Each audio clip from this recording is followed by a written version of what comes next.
Firstly, characterizing what this debate actually looks like, then going on to our main push about urgency and the metrics on why how we win this debate. First metric then, if we prove we convince people better to actually act on problems, we win because that if people actually act and if companies act, if the global society is able to act better in our side, we still win. But on second point, of even if we do tell lies to a certain extent, if we stress that we have more effort, even if the earth dies out, if we do have more effort, we still win in those scenarios. Going on to characterization then. What does the scientific community want? They obviously are going to represent how the current society looks, or how at least people believe so. That scientists do represent the current society. This is important. This shows how people think that scientists are legitimate and have authority. And also, they want the better for Earth. This is just a known fact, right? Then, how does emphasizing these kind of issues look like? It looks like scientist community emphasizing the problems using media or whatnot, saying creating social narratives.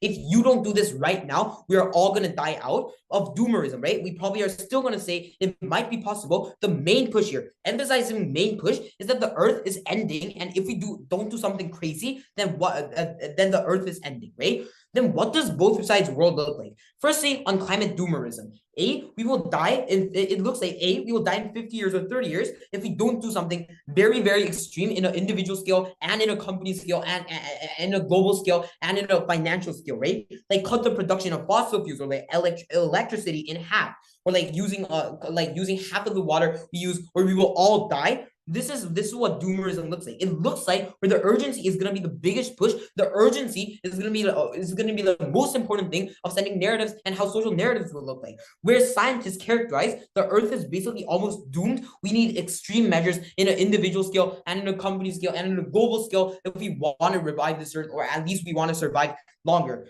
B, they're probably going to state like specific numbers. For example, the monotrill protocol, draw the actual world and make it very believable or quote unquote true. People are likely to somewhat believe, right? Somewhat believe in these scientists, like I told you, because they have authority, and at least that's what people believe, right? Obviously, we can't argue that everyone will believe in the scientists, but like flat earthers, exceptions will be small. What we want to stress here is that people believe in scientists, and people like what we want to stress here as the scientists are going to draw the urgency very well, and urgency. And if we don't do something extreme on every single stakeholder scale, the Earth is going to be doomed. That's probably the narratives that scientists will spread to these people and in the media and whatnot, so it can be accessible to all of people. Secondly, how does climate optimism look like?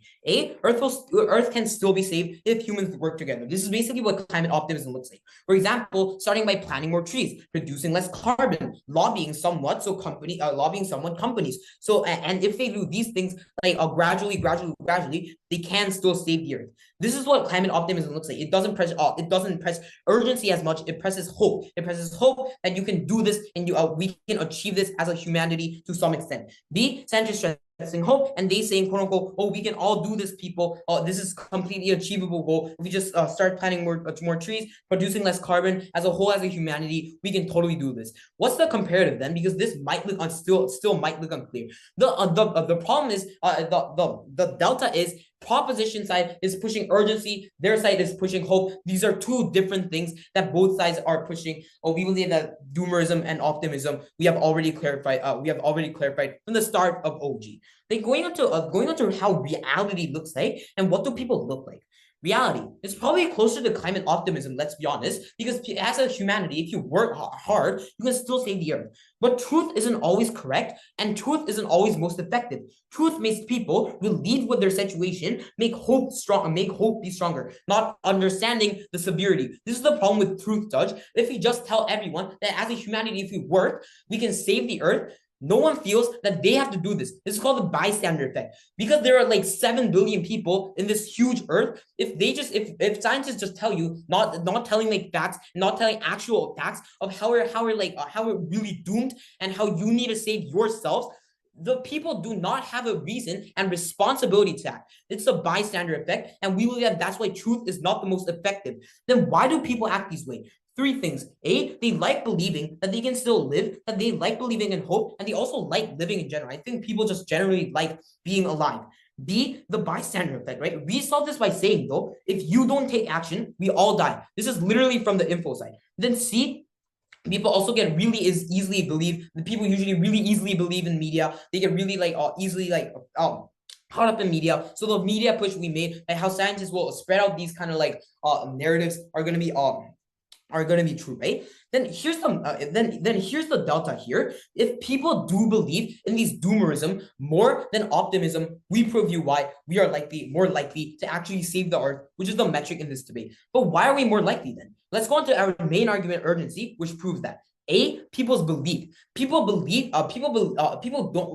let's be honest, people really don't want to believe that they're doomed. But the problem is, when people do not believe they are doomed, they do not feel the responsibility they do not feel the responsibility and don't know the severity. Like I already clarified to you, when people do not feel that they're doomed, they have the bystander effect, and further, because they don't think that they are going to be the ones affected by this, like humanity as a whole, because they're just, if even if they don't act, it's like literally humanity minus one. It's 7 billion minus one. How big is it going to be if I don't act? That is what people feel. So when they feel that, oh, I'm not going to be affected by this, oh, people will do it by themselves, oh, this is what the company should do, this is what the like a big corporation should do. That is the point where opposition fails to fulfill their burden, because we need individual change as well. We need people to plant trees. Like we need people to do a lot more stuff than just planting trees. We need people to actually act and lobby governments. We need people to act way more and whatnot. Give up on someone give up on their like normal life and really stress on the environmental problem, because this is the whole earth. But they can let me preempt the opposition. They're probably going to come up and say, oh, if you stress too much on doomerism, people are going to fail hope and they're not going to act on anyway. No, because we tell you that people intrinsically want to survive. They still want to survive, and they're going to hold on to that last string of hope and say like, oh, even if earth is doomed, let me actually try to survive here. That is why people are not going to lose hope even if doomerism happens. Then see, on followership, you getting affected, right? When you actually get affected by what scientists tell you, oh, you're going to get affected by this, you need to act. That is when people feel responsibility, because you are directly getting hurt on this. You're getting responsibility. And D, authority. This is scientists literally saying this, because people will think that this is really true because of authority. And lastly, we are more likely to convince these people. But even if not, we make better effort. So proud to be on O. If I don't want to believe that I am doomed, I will simply cherry pick evidence that will tell me that I am not doomed, because that is what I want to believe, and because of the basic fact that humans are all ingrained with this confirmation bias. So proud to oppose. A few things I'm going to do in today's speech. Firstly, rebuttals. Secondly, some points of framing. Now, moving on to our two arguments then about our points of long term and how it's better for more marginalized groups and how we help more people. Let's move on to rebuttals then. Their main push was on urgency, about how Earth is going to end. Note that there are two possible scenarios as to how this can possibly play out. In the best case, it looks like people actively complying with these policies, people being scared so they actually comply. This is unlikely to work because fear tactics require large-scale compliance, as they characterize to you. Note that these fear tactics are being employed in the status quo. People don't want to change because shifting to this means that companies get a loss of profit. People have to give up their pleasures. This is the vital flaw in their case. They must have to go against humanity's inherent short-term bias and selfishness. But second, in the worst case, we think that this looks like complacency. This looks like seeing such a big problem, and even though scientists tell me I'm going to die, eventually I'm going to think that I'm just one person in billions, and we believe that if people believe in this doomerism, it could also lead to complacency. Both scenarios end up really badly for them. Secondly, though, note that people don't want to feel like they are in doom. Like Jaehoon says to you, there's a confirmation bias on their side of the house that they have to actively work against. This is their main push. Respond to their main push. Let's move on to framing then. Note that the motion is directed towards the scientific community, which includes scientists, people who are going to be the ones engineering climate change technology on their side of the house. This means that climate doomerism will be told to people in the scientific field. Climate doomerism will be told from people in the scientific field to people outside, which means that they actually need to match up with what they're telling them. This creates an active incentive for people in the scientific field to develop technology that is going to adapt rather than mitigate. This eventually means that that their world will shift to one of adaptation and not mitigation, because aggressively trying to protect yourself means that you're attempting to adapt to climate change and not mitigate it, which we do on our side of the house. So what does climate doomerism look like? Climate doomerism in the best case, the results of climate doomerism in the best case on their side of the house look like building things such as seed vaults, genetically engineering crops, and building seawalls and dams to protect themselves against climate change. Note that we are engaging in this best case in my arguments. But secondly, though, there's a chance that they'll become complacent and do absolutely nothing. That is the worst case scenario in which we already win the debate. So what does climate optimism look like? Climate optimism actively looks like trying to solve the problem of climate change in and of itself through mitigation technology.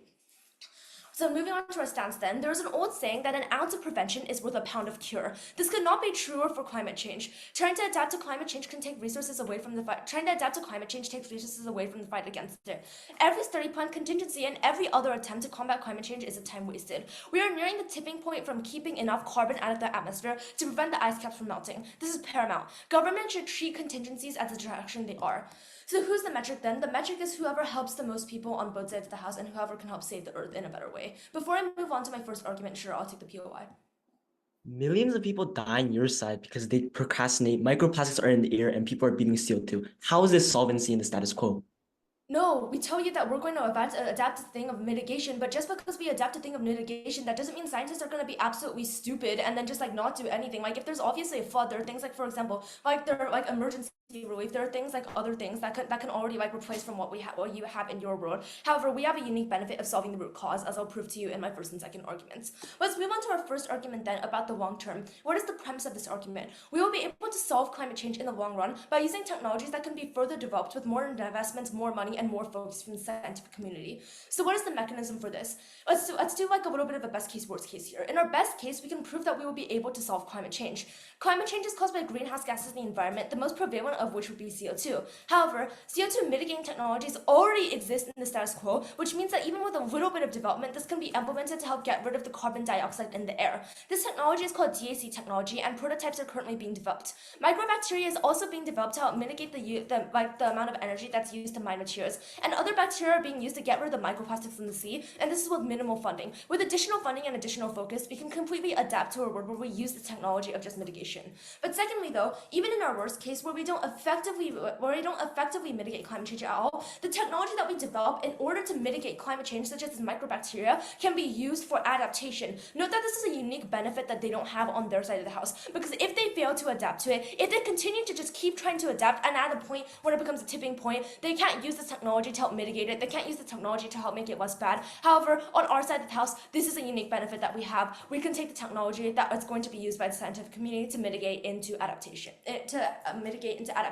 even in our worst case scenario where we can't effectively mitigate it. So what is the impact of this argument?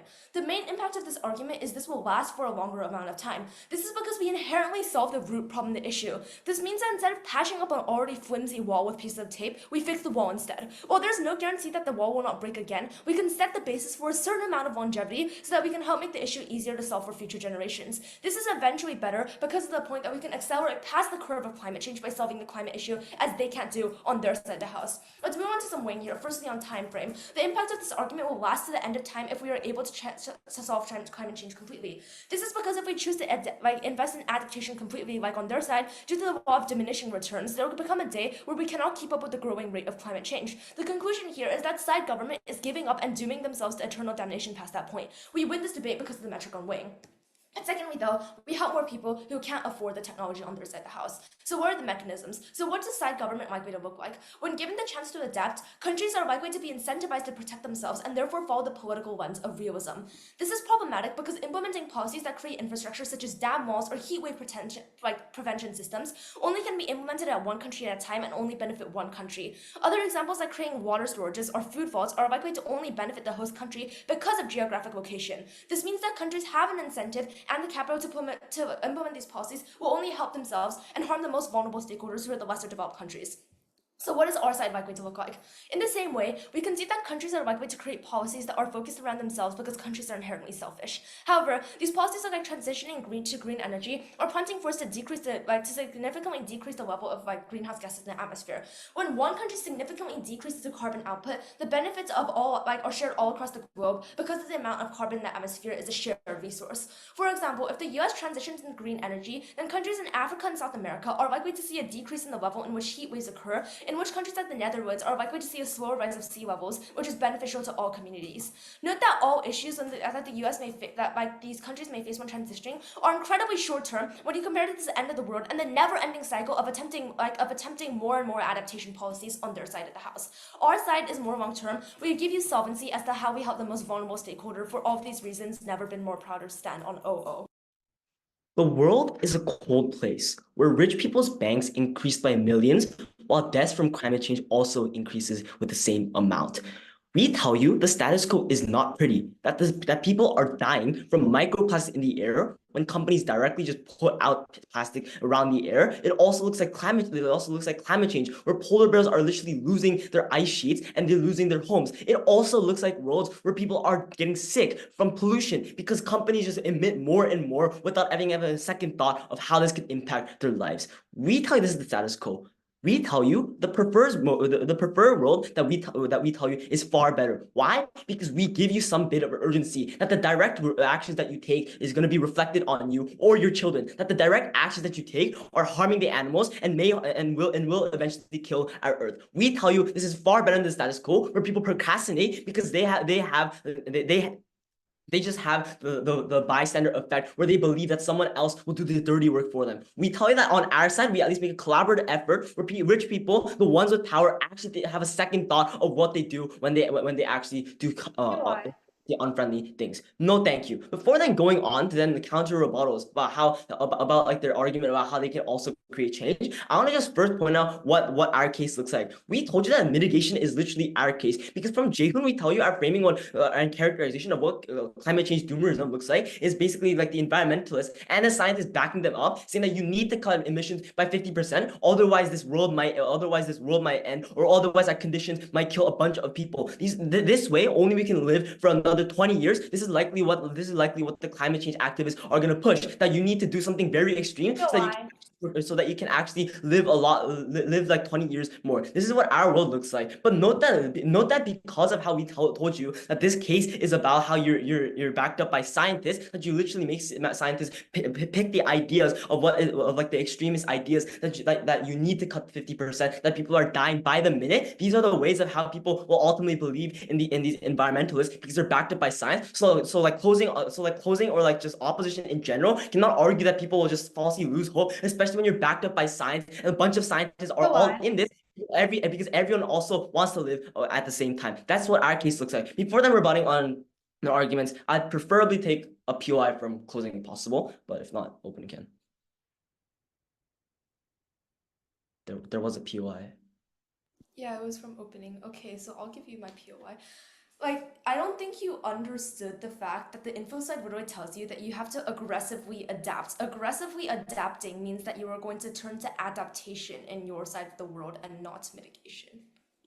So basically, this is how it looks like. Basically, you're telling people to cut emissions so that we need to live by 50%, that the world is already doomed, and that we also need to send rockets to like Mars or whatnot. These are the things of adaptations and mitigations that happens both on our side. Let's talk about the status quo then. The problem in the status quo is that even people with the power and status quo do not take change. Take a look at companies where, despite having capacity to turn into healthy materials like wood, plastic, or bamboo, yet they don't, or they use like fossil fuels more than they need to do. Why is this? This is because people say that there's optimism, that rich people procrastinate because they value the short-term money over any amount of money or carbon that they needed, because they value the number of zeros in their bank account more than the number of zeros that increases when people are dying. Two, we say that when we say that there's time to change, that we can change, they can procrastinate again because their life isn't on the line. Hence they value anything over money, especially when these people are rich people and have an incentive to keep pursuing their career. Ultimately, it looks like the status quo. Here's where the characterization comes.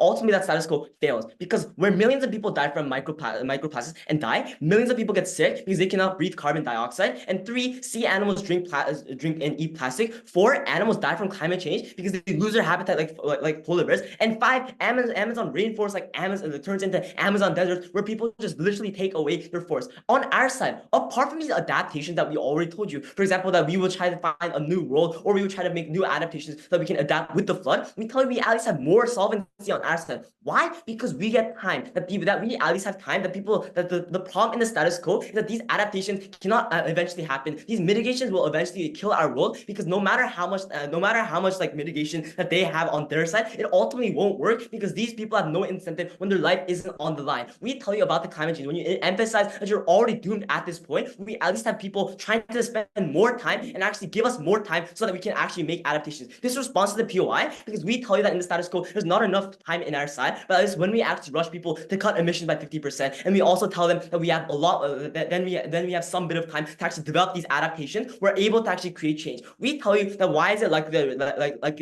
that these rich people do action? Number one, this is because people tie their own lives over any material, that they believe that money matters more than any life that is possible. We say that this is likely because when you tell them that like this money ultimately does not matter when like climate doomerism is possible, these people look like where they're going to cut 50% of emissions, so they give us more time so that we can actually eventually adapt. The fact is that no matter how much we try to mitigate the amount of ice sheets that are melting, you cannot do that. Why? Because we already use climate change in the air, and it's almost impossible to get rid of that climate change. We say it's far better that you aggressively adapt on our side of the house when you actually create more time by cutting emissions, so you can adapt by building rocket ships so you can go to Mars, or you actually adapt from these floods, or you actually create like these dams or whatnot. We say that these are far better on our side of the house, and these are far likely on our side of the house because of these structural reasons that people actually tie their lives over any material possible, because their lives are possible than any material. But second, even if these people are old and do not care, we tell you that there is some bit of a bloodline that you want to keep, or some bit of legacy that you want to keep. Therefore, even if your time is up, you're going to still want to actually help the world because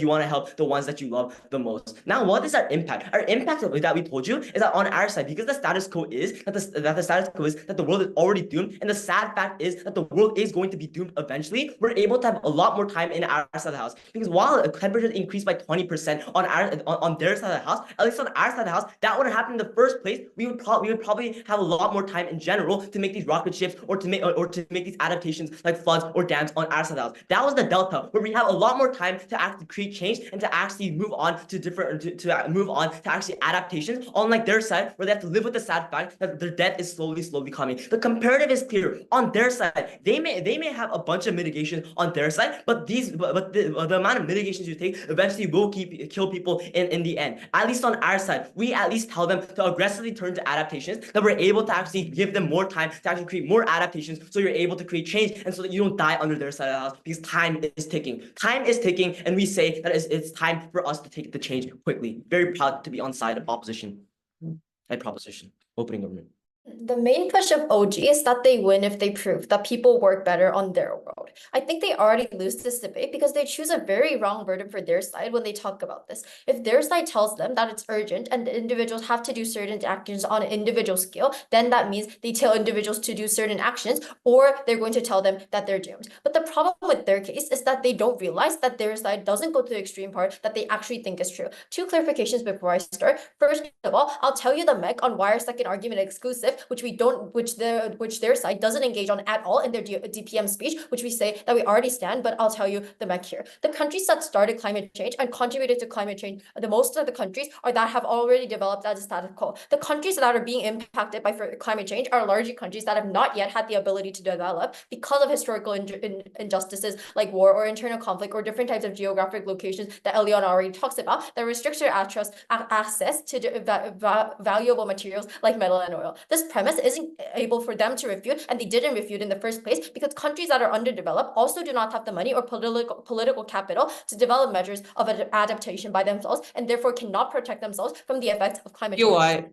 That is extremely, I said POIs in chat, that is extremely unfair to push the burden onto these developing countries when they have been held back by other countries from developing or face historical injustice. This is the premise on why our second argument is exclusive. They don't really respond to this in deputy. This is why it still stands. Second of all, I think their characterization is extremely uncharitable to the point where Eliana re-emphasizes this on how our world looks like in the first place of all optimism. It's more likely to look like giving them certain types of ways on actually how to improve the world, how to solve problems on our side of the world, because of the fact that we don't tell them you're doomed, we tell them that they have a chance to change, because then we can foster more time on making different things about the problem itself, not wasting time worrying about the problem and doing different things. But the problem is that when we also have urgency, we tell them that there are problems, but they still have to take action in some way because we are on the optimism side. The problem with them actually having these actions is that they aren't going to do this in the first place. Their case relies on the fact and relies on the line that people are going to follow these extreme cases, but they don't recognize why that's going to be true, right? I'll tell you it's simply wrong. Because first of all, because humans want to believe that there they're not doomed, they're simply going to find ways not to believe in the first place or run away off it from the first place. Because no one wants to believe that they're going to die, which Jaehoon already tells you in his speech. The problem with their side is that people don't take action.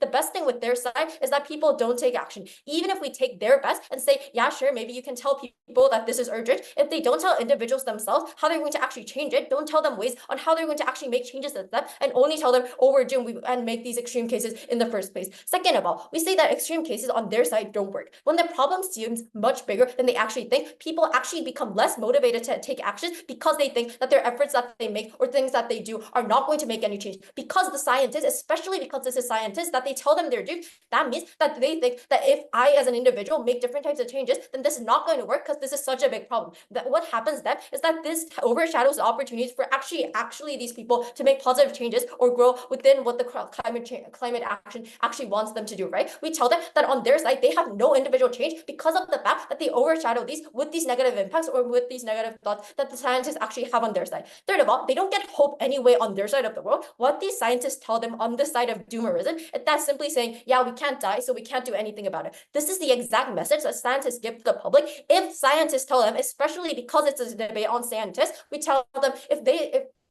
scientists, the people that the country or the economy believes the most on, that they have to solve these types of problems, or they actually talk about climate change as much as they're going to be doomed, as they're not going to be able to live in the future world, that's when they lose hope on their side of the world, because of the fact that scientists don't tell them how they can do this. They don't tell them that they're going to make a change anyway. They just tell them that they're doomed, that their life is over, whatnot. Fourth of all, they literally do not get any solvency in the long run, even if we concede to the point that they have more short-term solutions. Sure, even if we concede to this, I'll take you later. Adaptation essentially follows the law of diminishing these types of returns. This means that eventually, although you can set things back in short term, you don't have enough time or long-term solvency to actually solve the issue in the long run. I'll take a POI, preferably from closing, but yeah, opening, go ahead.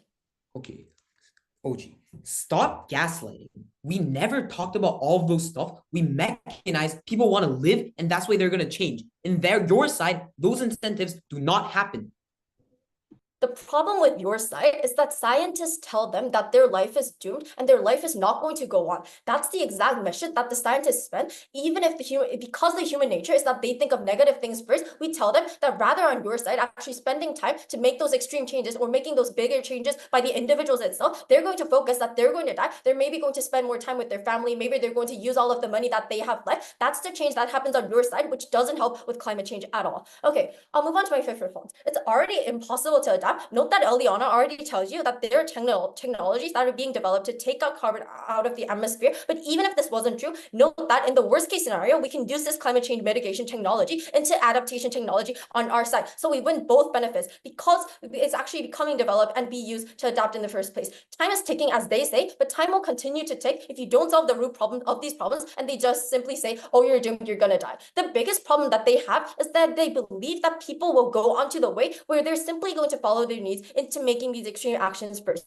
But negative thoughts are more likely to go in front, though thoughts they have, especially because these are type of scientists, they're more likely to think that their life ends and they start to spend time with their family, they use all the money left. That's exactly the impact that they have on their world because of the fact that the thing that happens on their side is rather going to focus on the dramatic part. They also characterize their world as they're going to show urgency, they're going to show dramatic parts of the world. We say that's exactly the reason why people aren't going to follow these and people aren't going to follow these extreme actions in the first place. They are more going to believe that they're going to die within weeks, which means that they aren't going to do these. They're going to do different types of practices that aren't useful for climate change or environment itself. They're going to use those time before themselves, especially because the fact is that scientists tell them this. They're more likely to actually believe in the negative part, especially because their characterization that people believe in scientists, and that's the only way their side works in the first place.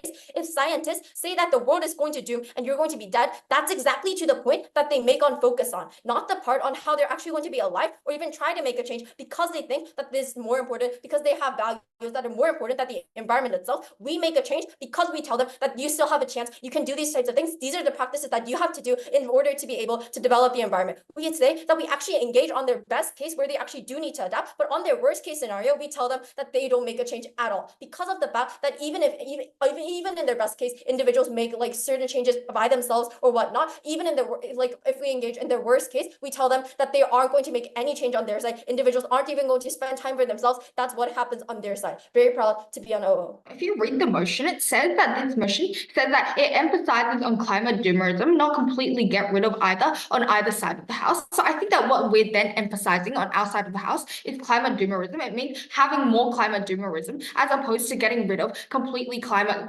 optimism. Because I think that in the status quo, you already just have a lot more climate optimism. Firstly, on framing. Secondly, two extensions. One, on why you avoid false hope or information. Two, then why you're likely going to get rid of like rich people's bad influence. Thirdly, then if I do have time on OO. Firstly, then on reframing this debate. Firstly, I think people in the status quo are stressing on climate optimism already, and they just generally do not do much because they already believe in climate optimism. In the status quo, which people support climate optimism, people don't feel a lot of urgency and people don't actually do a lot. You need people like Greta Thunberg, who are the ones who are basically being climate doomers. They are the ones who are saying that the world is going to end if you do not like get rid of your car or like get rid of like start using like electric cars, etc. You need more people like that, because these are the ones who are actually like changing the government, changing what the government wants, right? But the second piece of framing is that climate doomerism leads to more people actually wanting to change the environment, which means I think that this is what we agree. Like you just get generally far more urgency. I think there will likely be a lot more radicalism, and the scientific community likely messages via throwing campaigns of the world being like dead, whatever. But the third piece of framing then is to say that people won't think that it is completely doomed because you only emphasize the doomerism. I think optimism is still there, but the result is just far more recognition and less false hopes of some mechanisms that are so-called able to solve climate change. This is when people realize and start to rethink what actions they should take. I think you still have hope and climate optimism in our world, except now you just have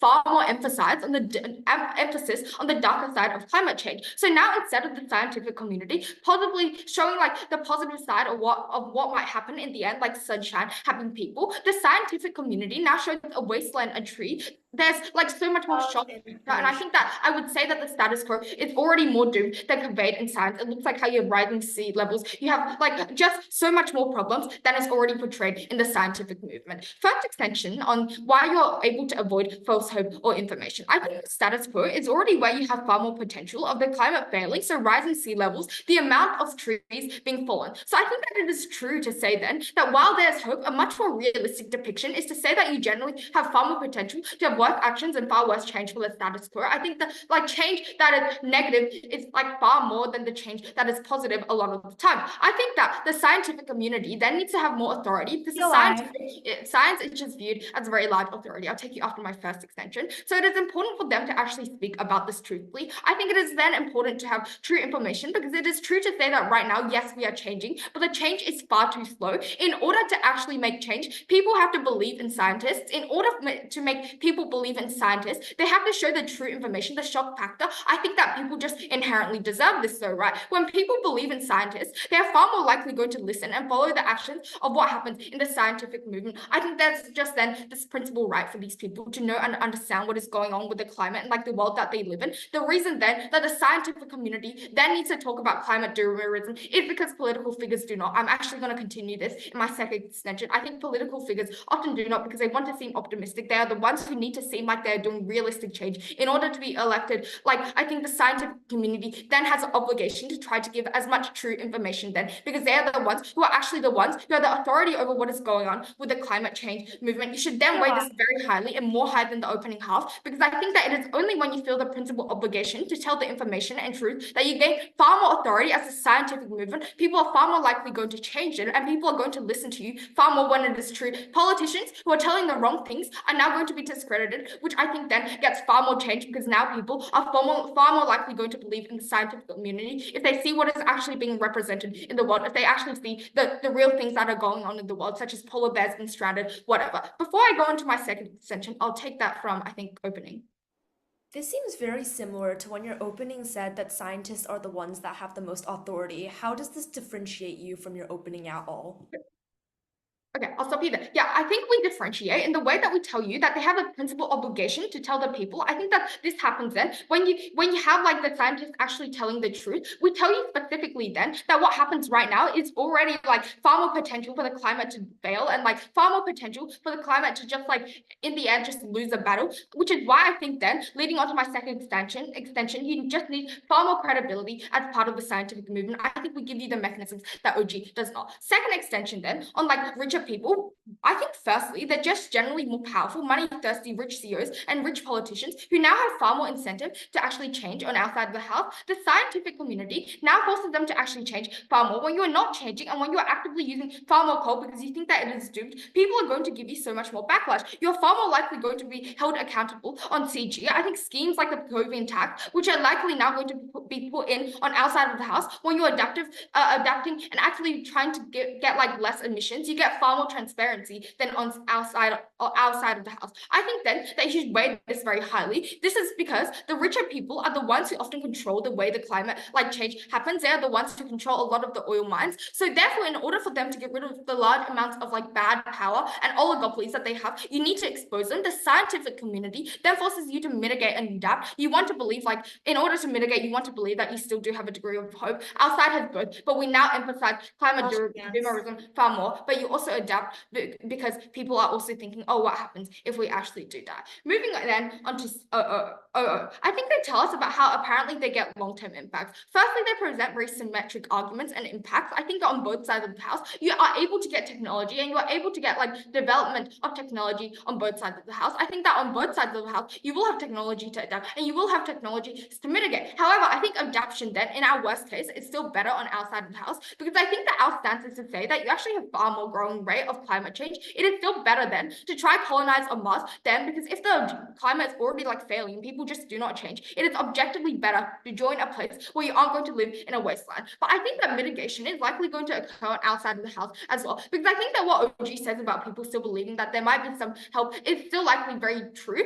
which is why I think people are likely going to have both on our side of the house. But I think that no matter what happens though, on both sides, you have a large degree of uncertainty. You never know what is actually going to happen. So if you do actually still have doom on both sides of the house, it is still better to be adapted, because if we bite the bullet in our worst case scenario on both sides, where the world is actually doomed, it's still better to mitigate, better to adapt and actually have a second result. I think you get that only on our side of the house, which is why votes CG very proud to propose. I believe our upper half did not really explain why urgency has so many detrimental effects on people and why there is actually a more likelihood of change on our side. So in my extension, I'll explain this. And so firstly, moving on to refutation, the opening government mainly talks about how there will be sense of urgency, so people will actually change. But we believe that is not true. So when there is a sense of urgency, people actually believe when people believe that this thing is so urgent that they have really nothing or not a lot of things they can do, what they will believe is that actually they should be spending their money or their time on trying to do things like maybe buy a place in an emergency bunker where they can stay if the world if Earth ends, or things like that. So that is actually, we believe people won't have the incentive to do that, because even though they say people have the incentive to live, right, their incentive is to live. So actually what we believe is that people will panic react, and that is not and that change will not really happen. And the member of government talks about how actually again they talked about urgency and how scientists should be more realistic than the politicians. Well, we believe that actually on our side of the house, when we have people being more optimistic, they're actually more likely to follow these environmental changes programs that are happening. So that is I'm moving on to my points. So my point is on how actually this affects people very detrimentally, because they're likely going to have panic effects, right? So if you tell them that Earth is going to end really quick and a lot of people are going to die if you do not do anything really quick, later. So people will scientists will probably say if you don't do anything really quick, you'll probably die in a decade or 2 decades, you'll die if you don't do anything.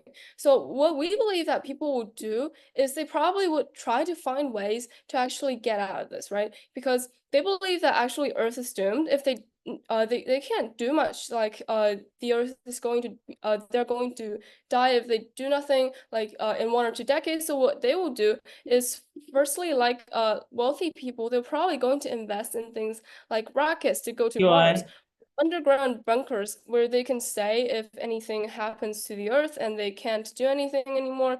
So the wealthy people have this choice, right? But we believe that the poor and middle class people cannot afford like huge action. Like for example, if you say if you continue driving cars, you'll die in like a decade. What can they do? Like smash their cars? Well, maybe they'll stop.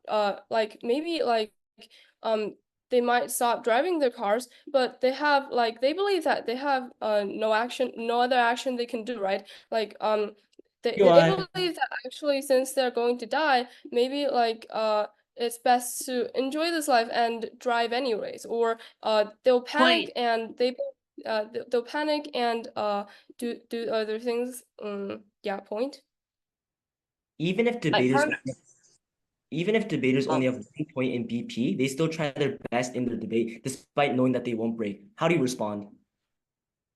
Well, we believe that actually people who are panicking, right? People who believe that whatever they do, the Earth is doomed, people they will believe, well, firstly, I want to spend the rest of like the 2 decades I can spend on Earth here happily. So what I'm going to do, I'm not going to really care about climate, will I? I'm going to try and spend the rest of my life living happily. I'm going to probably go on vacation or do a lot of other things, but we believe that actually they don't have the incentive to vigorously act, and they don't have the capacity to vigorously act, right? Maybe rich people will have the money to actually do something, but imagine you're like a poor person. You don't have many pennies. Like you work for minimum wage or something. Like suddenly people say the world is ending. Like you only live for like 2 decades, or you'll not live very long, or things like that. Then you'll probably think, well, it's probably like I can't do anything, right? I don't have a penny to invest in any technology. I don't have the ability to do anything. Like even if I don't drive cars or anything anymore, like it probably wouldn't change much. So what I will do is I will not work anymore. I will not want to do anything anymore. I want to spend like this rest of my life doing something I want. I want to be happy or whatever. So actually we believe that people's interest not in actually no, I'll not be taking more POIs. People's interest here is not actually in like in action, right? Because they believe they can't do action. So why do we believe that on our side actually we have action? So we believe that hope is better than urgency, right? Because urgency means people either, like as I mentioned, have no incentive, or even if they have incentive, they'll probably rush everything at once. Like for example, everyone just go and smash all their cars and whatever. They never drive cars anymore. But do you think society can function that way? Do you think like if like this month everyone threw their cars away because scientists told them that if you drive cars they'll die in a decade? Do you think society can actually function that way? Well, we believe that that it will not work, right? So actually we believe that exclusively on our side, like we have more manageable progress, because even if like you can prove that people are not going to have a more incentive to do things, we believe that on our, firstly on your side, you don't have that much incentive either. And secondly, we have more manageable steps, right? If people like if people on both sides do not have incentive to change, well, they'll never have incentive to change. If they have incentive to change, then on our side, we're going to have smaller steps, and we're actually going to have action that is more likely to happen, and also more support of existing progress, such as measurements the government is taking, because they believe that the government can actually do something, and that the government shouldn't focus on building emergency bunkers for them to live in when the world ends. So that is why I proudly oppose. Thank you. Judge, we live in a world where the current status quo is that people are already believing in optimism. However, environmental optimism, what is the fact? We do not see people, for example, actively trying to help the environment. Pollution is keeping going on, and we do not see any current change. The only way we can solve this is actually emphasizing doomerism and combining the two as framed by my partner. Thus, we have proposed the motion. Firstly, starting with what does member of opposition tell you in her speech, right? Member of opposition tell you how people have the incentive, how people are trying to find ways to get out of the situation. Judge, two pieces of response. Firstly, we tell that on our side, this is actually unfeasible on their side. Why? Because as we see right now in current status quo, even if when people are actually, for example, advocating for environmental optimism, however, we do not see, for example, active change from a lot of people to try to help the environment. Huge amount of people are actually still polluting the environment, not caring for the current situation. Second, they tell how people might stop driving their cars, how people won't do anything. Basically, the central idea about this is that the way you're going to help the environment is unfeasible, right? We tell that this is actually symmetrical on both sides. Like basically the way you're going to try to help the environment, no thank you, is unfeasible, right? This is symmetrical on both sides. However, we actually solve this problem much more better because on our side, we actually have much more motivation, incentivization, basically basically motivate the people to actually realize this problem. And for as my partner's extension tells you, Judge, about false information and false hopes will actually exist on our side. This is why member of opposition and basically the whole closing opposition is already out of this debate. Move on to analyzing this debate and why we tell you that closing government takes down this debate, right? What does OO tells you? Basically, OO tells you how people no thank you. OO tells you how people just basically like want to earn money, like basically how people is like selfish. They tell like they can actually help more people. They say that they have mitigation and OG doesn't have mitigation, right?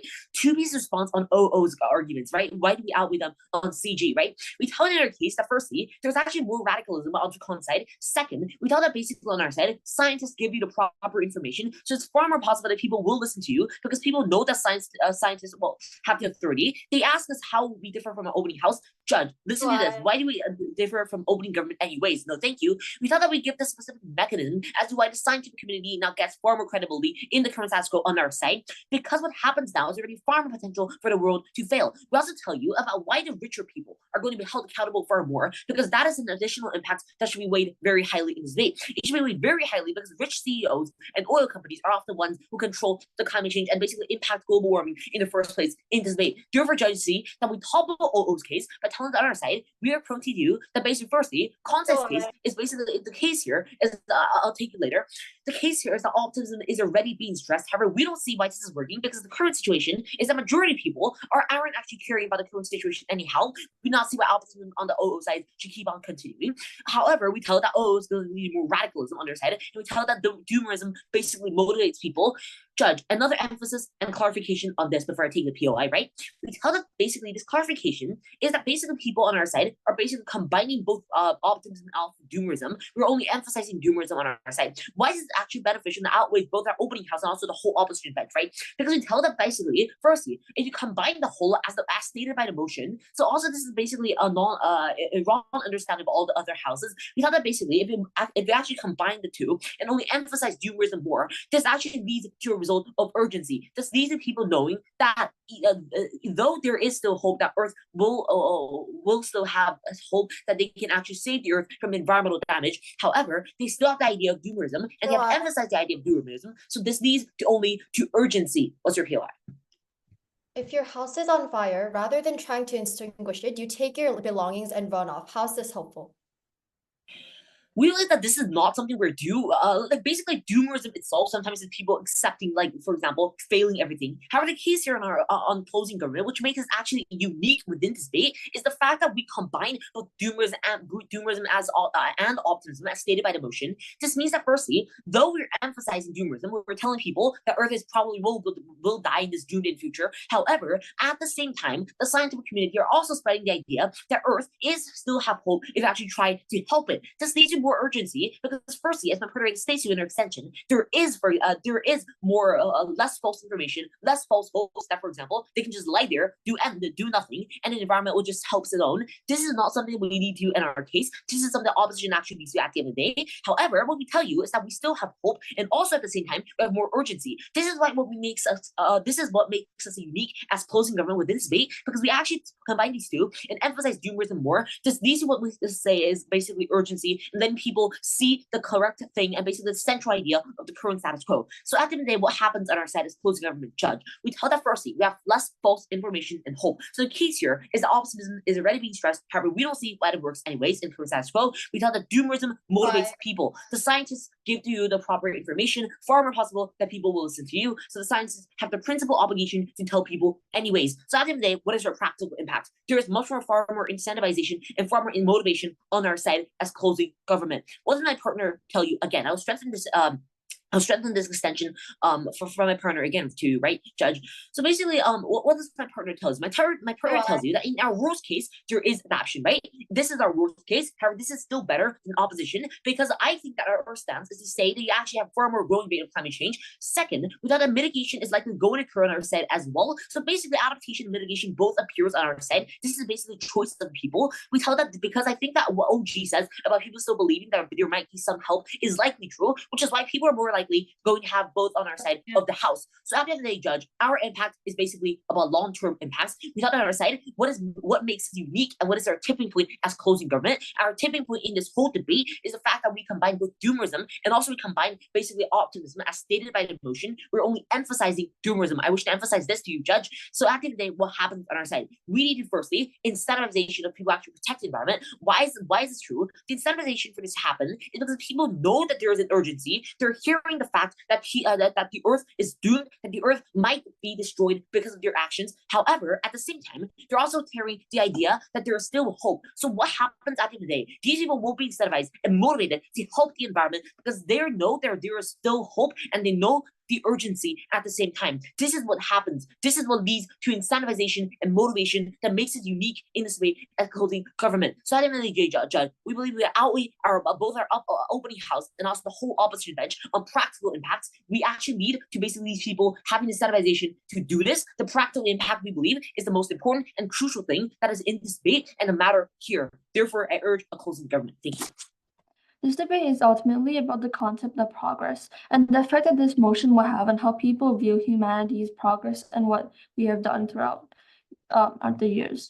So we think in this speech, I'll start with two clashes. First is mental state of individuals, and second is actions taken. And I'll end with why we win over our opening opposition. So first, the first clash we would like to talk about here is the mental state of individuals. What the government side tells us is that doomerism will act like a wake-up call and that people will feel urgency because of this. So we tell you two things. First of all, we think that a lot of people nowadays are already bordering on panic on climate change, especially those that have been born into a world where climate change is a major issue. So by this, we mean those young people that are around like 20 years old, or maybe they're not of like 18 yet. So we think these are the people where they're bordering on panic because this is the information they've been told since they were at a young age. And that we think even without doomerism, this also is something that many people are already considering and thinking about. So we think that when you include doomerism into this as a factor later, we think that what this means is that people will actually believe more of this, and we think it'll lead to even more despair. So two parts to this. We think that first, to make people actually believe in the effects of climate change and that they are going to be like in 10 years or like in their lifetimes, for example, for people that might be adults, if you want them to believe that the effects of climate change are going to be in a few years, we think it would need to be extremely extreme, and that the amount of doomerism that you provide would have to be to the point where people start to believe that climate change is going to have effects in a few years. But the second part of this is that we think if it is as extreme as you claim, so that you can have your impacts, we think for those people that we think that many people will lose hope because they're thinking that they're still going to die in a few years anyway, so they don't see the point of this. And as my partner mentioned, they won't feel an incentive to change from like fossil fuel cars to green energy because they think, why should I just enjoy my life right now after my sentence, because it won't affect me anyways in the future. Yeah, POI. The Montreal Protocol made 200 countries ban harmful substances that destroy glaciers after scientists exaggerated the harms. How do you respond? So we think that this is something that is at the same time achievable on our side, and we'll explain this in our second clash. So second response to what they tell us about urgency is that we think that hope is much better than urgency, as mentioned in our extension.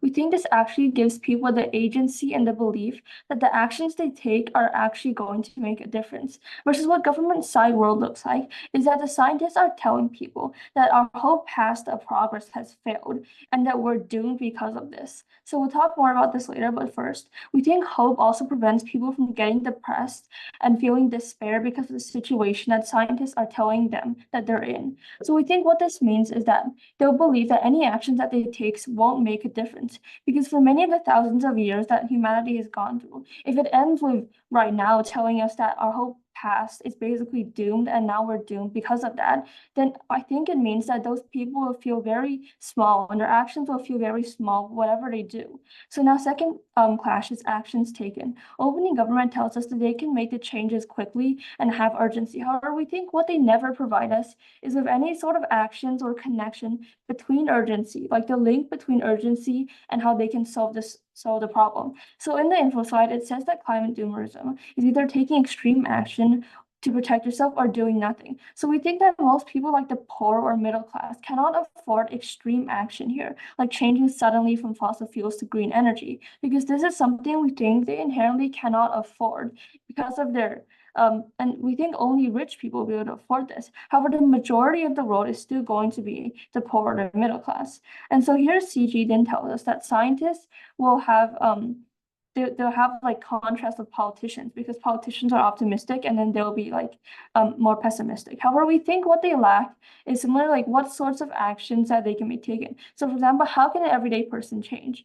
And so they also never give us how people will change, maybe later. And then they tell us that this will balance out people from getting depressed. However, we think what they're trying to do is claiming benefits of both sides. However, we think this will actually make people more confused, because they'll first, a politician will tell them on the news that everything is in control, and then maybe a minute later, a scientist will tell you that the world is doomed. However, we think this will only just lead to people being confused, and what we think is going to happen here is they're not going to know whether or not they need to take action or if everything is under control. So we think what they're doing here is they're providing a very weak stance where they cannot claim the impacts of either side, because people are so confused about what is happening in the world. And so even if it tells us that scientists have a lot of authority, then we think it means it will lead to despair, as we just mentioned. So now what do we tell you? We tell you that climate optimism gives us a more manageable steps and small individual steps that people can actually take. But what this looks like is that donating to green energies and supporting them, lifestyle changes, etc. So we think, yeah, I'll take like whoever said the first line. People will eventually die. In that case, why don't people commit suicide?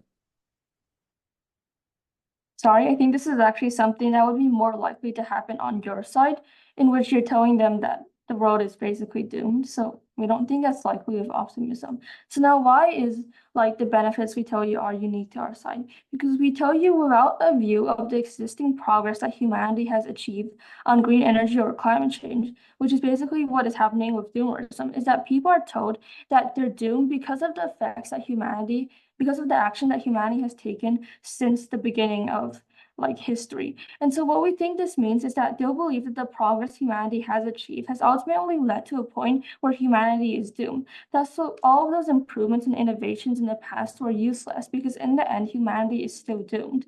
So what we think will happen here is that when we cease to believe in this change, people will start to become stagnant and just stay in place. And when people are told repeatedly this by scientists, they'll start to forget and ignore the progress that we have actually achieved. So why? We think this is because although we have made progress, like they're told that although we have made progress, but they're still doomed. So we think when people lose a viable option, which is like green energy, people will stop struggling and stop working hard to actually improve climate change. So now why do we win over our opening half? We think what our opening half lacks is characterization and analysis about the effects of this motion on technology and actions, which we have provided in our extension. What our extension tells you is that likelihood of change on the government side is very low, because doomerism doesn't give any feasible actions, especially for the poor and the middle class. So in conclusion, we support our climate optimism because we think the moment we cease to believe in our progress is the moment that humanity will die. Thank you.